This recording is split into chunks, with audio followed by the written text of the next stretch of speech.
학점은행제를 알아보고 계신 분의 최종 학력이 모두 고등학교 졸업인 건 아니죠.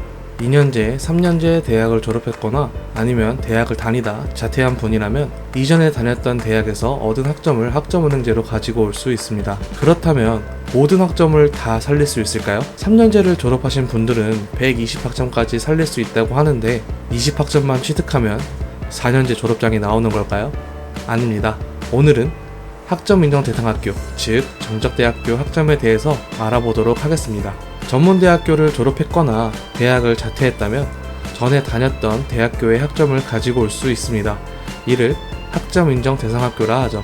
2년제 졸업은 최대 80학점, 3년제 졸업은 최대 120학점까지 가지고 올 수 있고 4년제의 경우에는 최대 140학점까지 살릴 수 있지만 졸업한 경우 살리지 못합니다.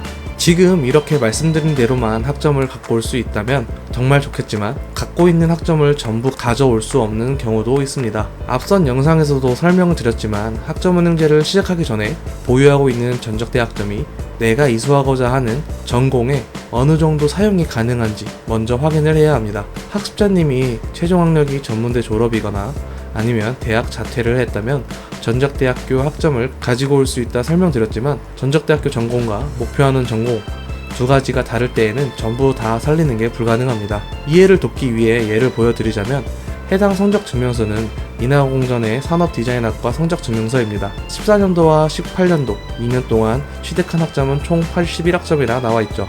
그렇다면 산업디자인과 졸업자가 학점은행제 심리학으로 학사학위를 취득하고자 한다면 18년도 2학기에 이수한 포장디자인의 이수 구분은 어떻게 될까요? 포장디자인이 심리학 전공으로 인정받을 수 있을까요? 그건 아니죠. 이렇듯 전적대학교 학점 중 목표하는 학위 전공에 포함되지 않는 과목들은 일반 학점으로 빠지게 되는 겁니다. 전공 학점도 아니고 교양 학점도 아닌 학점을 일반 학점이라고 하는데 학위 수의 요건을 보면 4년제 학사의 경우 전공 60 이상, 교양 30 이상을 갖추며 총 140을 충족해야 한다고 나와 있습니다. 즉 일반 학점은 50학점이 넘으면 활용 가치가 없어진다는 거죠. 이것 때문에 전적대학교 학점을 가지고 학점은행제를 이용하시려는 분들은 플랜 설정을 꼭 잘 하셔야 하고 점검 또한 받아보는 게 중요합니다. 그렇다면 예를 들었던 인하공전 산업디자인과 학생이 심리학으로 학사학위를 취득하고자 할 때 보유 중인 80학점은 어떻게, 얼만큼 살릴 수 있을까요? 우선 전적대학교 성적증명서 이수 구분에 교양으로 찍힌 과목들은 학점은행제에서도 교양으로 인정받을 수 있습니다.